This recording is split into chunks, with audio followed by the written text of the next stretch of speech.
Yes, students. Now we solve exercise 1.2 that is based on the fundamental theorem of arithmetic. इससे पहले हमने understood किया है कि फंडामेंटल थ्योरम ऑफ अर्थमेटिक क्या होती है और क्या इसका यूज है। उसी से रिलेटेड आप देखेंगे कि 1.2 में क्वेश्चंस हैं जिनको हम यहाँ सॉल्व कर रहे हैं। Question number 1 is express each numbers as a product of its prime factor. जो भी नंबर दिए हुए हैं उनको हमें एक्सप्रेस करना है उनके प्राइम फैक्टर्स में। आपको पता है यही फंडामेंटल थ्योरम होती है और उसी की हेल्प से हम पता करते हैं एचसीएफ और एलसीएम। यहाँ पे मैं आपके लिए सेकंड क्वेश्चन इसका और फोर्थ क्वेश्चन सॉल्व कर रहा हूँ। फर्स्ट क्वेश्चन ऑलरेडी जब हमने एक्सप्लेन किया था उसमें हम सॉल्व कर चुके हैं। 156 when divided by 2 it becomes 78. Again 78 is divided by 2 becomes 39. Now 39 is not divided by 2 तो भी divided by 3 तो it becomes 13 और 13 is divided by 13 because 13 is a prime number. So now the factor of 156 is 2 into 2 मतलब 2 square into 3 into 13। और इसी का एक और क्वेश्चन में सॉल्व किया है। फोर्थ जो है वो है 5005। 5005 is divided by 5। सबसे पहले हम इसको 5 से डिवाइड क्यों कर रहे हैं क्योंकि ये 2 से भी डिवाइड नहीं होगा और 3 से भी। 5 से हमने डिवाइड किया तो आया 1001।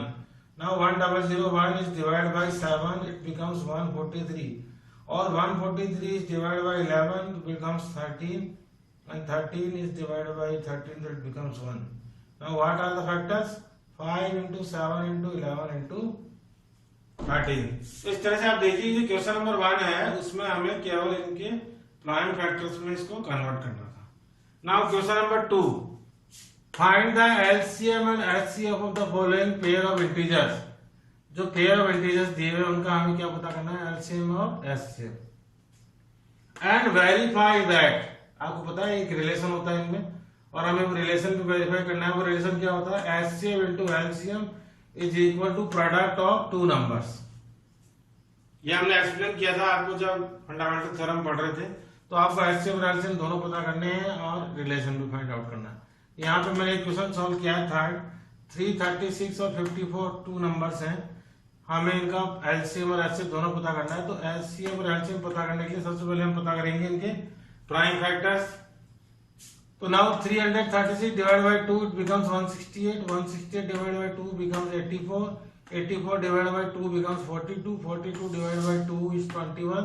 Now 21 is divide by 3 becomes 7 and 7 is divided by 7 becomes 1. Again we find out the factors of 54, so 2 divided by 54 becomes 27. Now 27 is divided by 3 so it becomes 9, 9 divided by 3 becomes 3 और 3 divided by 3 is 1। इस तरह से हमने दोनों के पहले prime factors पता कर लिए हैं। द प्राइम फैक्टर्स ऑफ 366 2 की पावर 4, 2 into 2 into 2 into 2 मतलब 2 is to power 4 and what is left 3 into 7। So what is the factor of 54? 2 into 3 into 3 into 3 मतलब 3 क्यूब। अब आपको मैंने सिखाया था वैसे ही आपको ध्यान रखना है। एचसीएफ में हमें क्या करना होगा, एचसीएफ में ढूंढने इन दोनों में जो कॉमन नंबर है। सबसे पहले जो कॉमन नंबर है 2 और 3 जो दोनों में आ रहा है और उसके बाद हमें क्या ध्यान देना है, इन दोनों की लोवेस्ट पावर क्या है। आप देखिए यहाँ पे 2 की पावर 4, यहाँ पे 2 तो लोवेस्ट पावर 2 की कितनी है, 2 ही है। यहाँ पे 3 की पावर 1 और ये है 3 की पावर 3 मतलब 3 की पावर 1। तो now 2 into 3 becomes 6। It means 336 और 54 का जो एचसीएफ है वो हो गया है 6। Now we find the LCM और एलसीएम के लिए मैंने बोला था आपको जितने फैक्टर्स सब लिख दीजिए। कौन कौन से हैं, 2, 3 और 7, 2, 3 और 7। और हम इनको कन्वर्ट करेंगे उनकी हाईएस्ट पावर में। तो 2 की हाईएस्ट पावर है 4 और 3 की हाईएस्ट पावर है 3 और 7 की पावर 7 ही है। When we multiply 2 is to power 4, 3 is to power 3 और 7 that becomes 3024। तो इस तरह से इजीली प्राइम फैक्टर पता करने के बाद हम आराम से पता कर सकते हैं इनका एचसीएफ और एलसीएम। अब हम प्रूव करेंगे इनका वेरिफिकेशन, जो रिलेशन का वेरिफिकेशन है वो है HCF into LCM is equal to product of two numbers. वापिस मैं बता रहा हूँ ये जो रिलेशन है वो 2 नंबर्स के लिए है। तो एचसीएफ था हमारा 6 और एलसीएम था 3024 और जो हमारे 2 नंबर्स थे वो थे 336 और 54। जब हम लोग को मल्टीप्लाई किया तो आया 18,144 और जो नंबर है उनको मल्टीप्लाई किया तब भी आया 18,144, तो ये वेरीफाइड हो गया। और आप यहाँ से और एक चीज और देख सकते हैं कि आप देखिए HCF जो है वो फैक्टर है हमेशा किसका, LCM का। दूसरा, इन दोनों का प्रोडक्ट और इन दोनों का नंबर्स का प्रोडक्ट भी इक्वल आया है, इट मींस हमारा HCF और LCM दोनों सही हैं। क्वेश्चन नंबर 3 जो है वो है फाइंड HCF और LCM अगेन, लेकिन ये जो क्वेश्चन नंबर 3 है वो 3 नंबर्स के लिए है। मैंने यहाँ पे भी, बाकी आप ये इसका थर्ड क्वेश्चन सोल्व किया है, सेकंड का आपको फर्स्ट सेकंड फोर्थ जो भी है वो आपको खुद सोल्व करना है। ये आपके लिए होमवर्क है ताकि आपकी भी प्रैक्टिस हो सोल्व करने की। मैंने एक एक क्वेश्चन यहाँ पे समझा दिया है ताकि आप इजीली 1.2 की जो क्वेश्चन है वो कर सकें। क्वेश्चन नंबर जो 3 है इसका मैंने एक क्वेश्चन सोल्व किया है, वो इसलिए सोल्व किया है कि इस क्वेश्चन के अकॉर्डिंग मैं आपको कुछ और ही बताना चाह रहा हूँ। आप देखिए हमें ऐसे पता करना था 17, 23 और 29। अगर आप ध्यान से देखें तो ये तीनों नंबर ऐसे हैं जो पहले से ही क्या है, प्राइम नंबर है। तो हम मैंने इसलिए सोल्व किया आपको, आप यहां से एक चीज और सीख सकते हैं कि जब भी कोई नंबर प्राइम हो तो आपको पता है प्राइम नंबर तो एक्सप्रेस हो ही नहीं सकते, क्योंकि हमेशा कंपोजिट नंबर जो होता है वही एक्सप्रेस होता है प्रोडक्ट ऑफ प्राइम में। और जब ये ऑलरेडी प्राइम है तो ये तो एक्सप्रेस होंगे ही नहीं। इसका मतलब 17 की टेबल में केवल 17 ही आएगा, 23 की टेबल में 23 आएगा और 29 की टेबल में 29 आएगा। ऐसे नंबर अगर प्राइम हो तो उनका HCF हमेशा क्या होगा, 1। इट मींस अब आपको ध्यान रखना है कि अब अगर हम ऐसे नंबर्स का प्रोडक्ट HCF और LCM पता कर रहे हैं जो पहले से प्राइम हो तो उनका HCF हमेशा आपको ध्यान रखना 1 आएगा, और उनका जो LCM होगा वो इक्वल होगा उन नंबर्स के प्रोडक्ट के इक्वली हमेशा। इट मींस अब जब हम LCM पता करेंगे तो हम इन तीनों नंबर्स को मल्टीप्लाई कर देंगे तो LCM आ जाएगा। मैं आपको एक और एग्जांपल सोल्व करता हूं। अगर सपोज करो मुझे 3 और 5 का HCF और LCM पता करना हो। अब आपको पता लग गया होगा 3 और 5 दोनों ही क्या है, प्राइम नंबर्स हैं, तो आपको पता लग गया होगा इनका HCF जो होगा हमेशा क्या होगा, 1, और LCM जो होगा वो कितना होगा, 15, क्योंकि LCM हमेशा इन दोनों के मल्टीप्लाई के इक्वल होगा।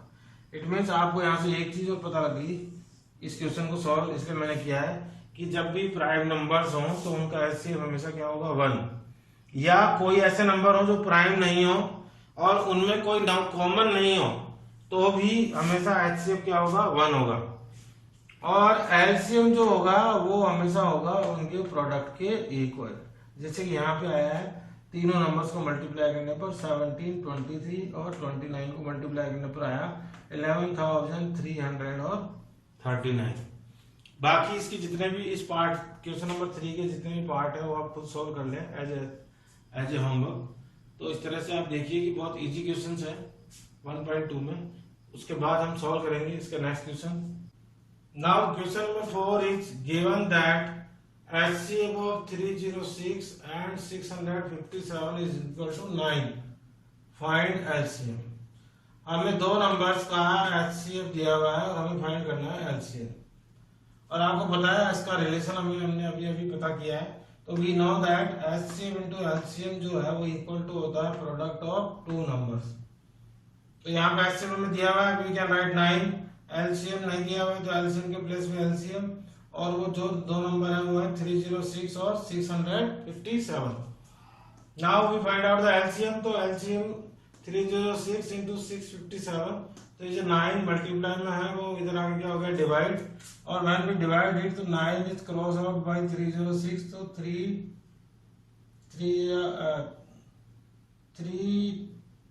4 जा 27, 3 3 जा 9 3 जा 27 और 9 4 जा 36। Now 34 multiply by 657 becomes 22,338। इस तरह से जो रिलेशन था उसकी हेल्प से हमने पहले डिस्कस किया है। अगर कोई भी एक चीज दिया हुआ हो या कोई नंबर मिसिंग हो तो इस रिलेशन से हम HCF या LCM या कोई भी नंबर हम आराम से पता कर सकते हैं। इस क्वेश्चन में हमें LCM पता करना था तो बड़े इजी हमने पता कर लिया, दोनों को मल्टीप्लाई करके 9 से डिवाइड कर दिया HCF से, तो LCM आ गया 22,338। Again, question number 5 is related to the fundamental theorem of arithmetic. Check whether 6 की power n can end with the digit 0 for any natural number n. हमें बताना है कि क्या 6 की पावर n जो है एंड होगा। ये हम ऑलरेडी डिस्कस कर चुके हैं, मैंने आपको बहुत सारे एग्जांपल शो किए थे और उसमें देखा था आपने कि किसी भी नंबर का एंड 0 होने के लिए एक जो कंपल्सरी चीज है वो ये है कि उसके फैक्टर्स में 2 और 5 होना चाहिए। तो इसका आंसर आएगा no. Why it is no? Because 6n और इसके फैक्टर है 2 into 3 की power n and the prime factor of 6n can not have 5 as a factor. आप देखिए कि इनमें जब हमने फैक्टर पता किया तो इनमें 5 फैक्टर नहीं है। Therefore according to the fundamental theorem of arithmetic it is not possible. अगर 0 पॉसिबल है तो 0 तभी पॉसिबल है जब किसी भी नंबर्स के फैक्टर में 5 जो है उसका फैक्टर हो, ऐसा कंपल्सरी है। ऐसा हमने जब एक्सप्लेन किया था आपको फंडामेंटल थ्योरम, आप उस वीडियो को देखिए, आपको एक्सप्लेन हो जाएगा कि इसका आंसर हमने 9 क्यों लिखा है।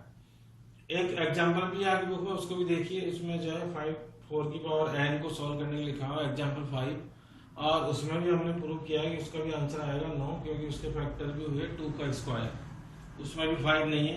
तो 5 एज ए कंपल्सरी फैक्टर होना चाहिए अगर कोई नंबर एंड होना चाहे किसके साथ? 0 के साथ।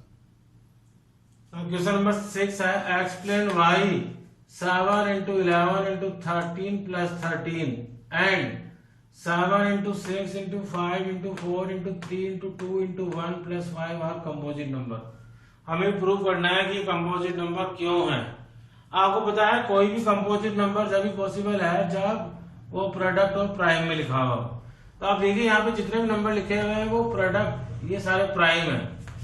लेकिन आप देखिए ये जो प्लस का साइन नहीं होता है, यहाँ पे हमें ये करना है कि प्रोडक्ट और प्राइम में चेंज हो जाए। तो हम प्लस 13 इधर भी है 13 इधर भी है, तो इन पूरे नंबर्स में अगर हम इनको ऐसे लिखें 13 कॉमन लेके तो it become 7 into 11 into 1 plus 1। आपको पता है जैसे इस तरह से हो a plus a b c plus a, तो अगर मैं a कॉमन लूंगा तो क्या आएगा b c plus 1। तो उसी तरह से तो ये जो प्लस का साइन है वो हट जाएगा और ये किसमें कन्वर्ट हो जाएंगे? मल्टीप्लाई में। नाउ इट बिकम 13 और 77 plus 1 बिकम 78, तो 38 into 78। तो 13 into 78 जब भी हम करेंगे तो हमें जो नंबर ऑप्शन होगा वो क्या होगा? कंपोजिट नंबर होगा। तो now it is a composite number. Same जो है सिचुएशन यहाँ पर है। यहाँ पे 5 जो है प्लस के साथ है, उसको रिमूव कर लेंगे, हम 5 कॉमन लेंगे तो इट बिकम 7 into 6 into 1। 5 की प्लेस में तो 1 आएगा क्योंकि 5 हम ऑलरेडी कॉमन ले चुके हैं। फिर आएगा 4 into 3 into 2 into 1 into 4, मैंने लिखा नहीं है, यहाँ पे आएगा into 4 into 3 into 2 into 1। और जब इनको भी हम मल्टीप्लाई करेंगे तो ये भी कन्वर्ट हो जाएंगे कंपोजिट नंबर में। That's why this number are composite number, क्योंकि ये सारे नंबर कौन से हैं? Prime, and the product of the prime is always a composite number. Now the last question is a word problem, और आप समझिए इसमें दिया हुआ है कि सानिया और रवि दोनों ऐसे हैं जो एक सर्कुलर गार्डन है उसमें उस पर रन कर रहे हैं, चक्कर लगा रहे हैं उसके चारों तरफ, और दोनों ने शुरू किया यहाँ से, सपोज करो इसके चारों तरफ चक्कर लगाना इस पॉइंट से। तो सानिया जो है वो एक चक्कर कर लेती है यहाँ से यहाँ तक का कितनी देर में? 18 मिनट में। और रवि जो है ये चक्कर कर पाता है कितनी देर में? 12 मिनट में। इसका मतलब ये तेज दौड़ रहा है। क्वेश्चन ये है कि वो कौन सा टाइम होगा जब दोनों इस सेम पॉइंट पे वापस मिलेंगे। अब आपको पता है सानिया 18 मिनट में चक्कर कर रही है तो ये 18 मिनट में चक्कर हो जाएगा, दूसरा चक्कर भी 18 मिनट में हो जाएगा, तो ये यहाँ कितनी देर में पहुंच जाएगी? 36 मिनट में। इसका मतलब ये 2 चक्कर लगाएगी लेकिन पहुंच जाएगी कितनी देर में? 36 मिनट में। ऐसे जब हम 12 मिनट की बात करेंगे तो ये पहुंच जाएगा दूसरे चक्कर में कितनी देर बाद? 24 मिनट बाद। और ये थर्ड राउंड में वहां पे कितनी देर बाद? 36 मिनट बाद। तो ये जनरल प्रॉब्लम है, पता लग गया कि 36 मिनट वो टाइम होगा, क्योंकि इसमें ये नहीं पूछा है कि कौन कितने चक्कर लगा लेगा। क्वेश्चन ये है कि वो कितनी देर बाद ऐसा होगा कि वापिस सेम पॉइंट पे आ जाएंगे, क्योंकि दोनों अलग अलग टाइम पे अलग अलग टाइम ले रहे हैं एक चक्कर पूरा करने में। तो ये 3 चक्कर करेगा और ये 2 चक्कर में ये पहुंच जाएगी, लेकिन वो 36 मिनट ऐसा टाइम होगा जब वो दोनों 36 मिनट में दोनों वापस उसी पॉइंट पे होंगे। इट मींस ये क्वेश्चन जो है वर्ड प्रॉब्लम है वो रिलेटेड टू थी एलसीएम से। तो हमें इसका मतलब है इस क्वेश्चन को सॉल्व करने के लिए एलसीएम पता करना पड़ेगा 18 और 12 का। Now again by the prime factorisation when we सबसे पहले पता करेंगे प्राइम फैक्टर ऑफ 18, उसके बाद प्राइम फैक्टर ऑफ 12। तो now the prime factor of 18 is 2 into 3 to power 2, 2 और 3 की पावर है 2। Now what is the prime factor of 12? 2 square into 3।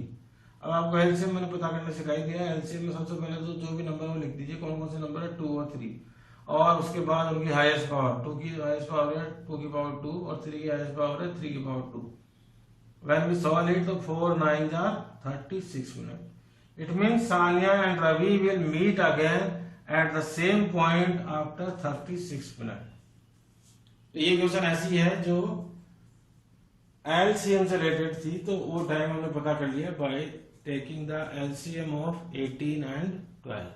तो इस तरह की जब भी प्रॉब्लम हो तो आपको अंडरस्टूड करना है उसको, और उसके बाद फाइंड आउट करना है कि इसमें क्या पूछा था।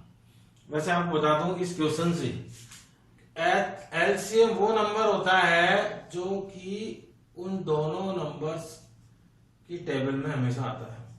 आप देखिए यहाँ पे 18 और 12 किसी भी नंबर का एलसीएम हमेशा वो नंबर होगा जो इन दोनों से डिवाइड होता होगा या इन दोनों के टेबल में आता होगा। 18 की टेबल में 36 आता है और 12 की टेबल में 36।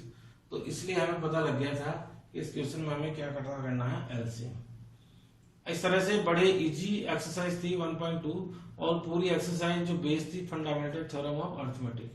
मैंने आपको फंडामेंटल थ्योरम ऑफ अर्थमेटिक भी एक्सप्लेन की है, और उससे रिलेटेड कौन कौन सी प्रॉब्लम बनती है वो भी इससे पहले जो वीडियो बनाया था उसमें एक्सप्लेन की थी, और उसी के अकॉर्डिंग पूरी हमारी थी 1.2 वो हमने पूरी सॉल्व की है।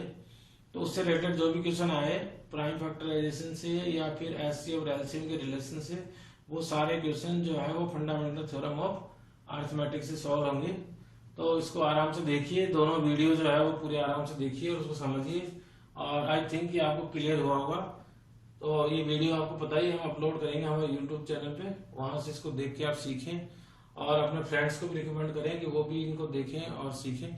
दूसरा, राजस्थान बोर्ड के जो स्टूडेंट हैं वो इसके लिए अपना सेकंड जो चैप्टर है वो उनके यहाँ पे सेकंड चैप्टर है, जो कि सीबीएसई में फर्स्ट चैप्टर है। तो उनके यहाँ पे ये जो फंडामेंटल थ्योरम ऑफ अर्थमेटिक है वो सेकंड चैप्टर में है, तो वहां पे भी ये सेम तरह के क्वेश्चन है। तो आप राजस्थान बोर्ड जो जिन्होंने ले रखा है आरबीएस, वो भी इस क्वेश्चन से जो है अपना पढ़ सकते हैं और इसकी हेल्प से जो है वो अपनी एक्सरसाइज सॉल्व कर सकते हैं। Till then bye and thank you.